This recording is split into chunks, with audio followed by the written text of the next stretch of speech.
opening chapter, and inside the notebook I've got an envelope for pieces that I want to add later. I have a whole lot of research here about the ruins in Ephesus and some of the people who lived there. I made it possible by taping pieces of paper to leave spaces for adding information later. I also used pictures that I had printed out for note-taking. There's some tattoos by Scythians. I made lists and timelines and focused on particular gods and goddesses, and I included different tidbits I'd get from math and science, neurology.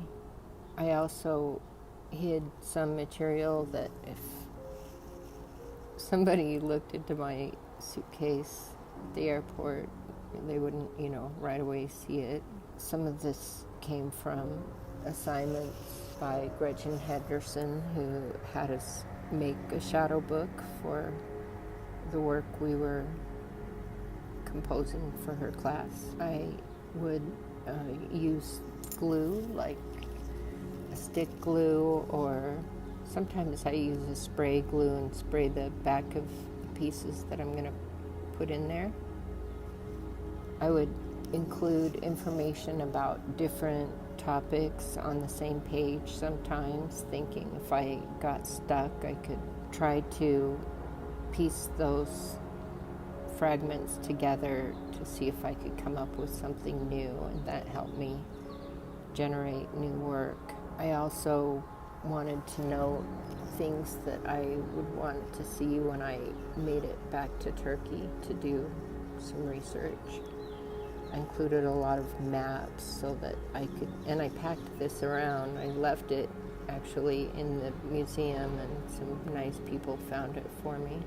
I added anything that inspired my curiosity. Sometimes I would start with ideas, and sometimes I would just push forward. My big goal was to put together something that would inspire chapters later on as I wrote the novel. I wish I had saved the images separately, but they were taking up a lot of space. But it's nice to make a little video of your shadow book so that if you ever lose it, you still have some of that content. You can slow it down or stop it, enlarge it, see what it is that you have written there. Sometimes I would add entire journaling pieces. Sometimes I would fill just a part of the page and then fill around it later. I tried to not make it too tidy because then it would lose the generative aspect. I wanted to remember this was to generate another book, not just to create a book in itself. When I showed this to Gretchen, she was a little concerned that I would try to dump in everything in the book, and actually the book ended up being far longer than I had anticipated. But some of this material I ended up not using. It's better to start with a lot of material and then cut back, just use it as you need it. I like to use good archival pens that I get from Michael's or from the university bookstore, and I like using kind of graph paper to help me with keeping text straight and also for placing images, but you don't need that. Anything that you can combine text and image with will be just fine. In fact, you don't need a notebook at all. You can make a shadow book using another book, which I'll demonstrate here in a bit.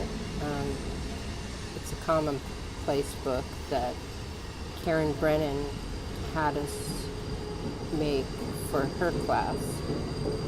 Another thing that's optional is the images.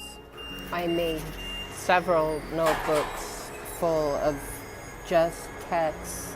When I was beginning to write the chapters, I would include short pieces and then develop them later.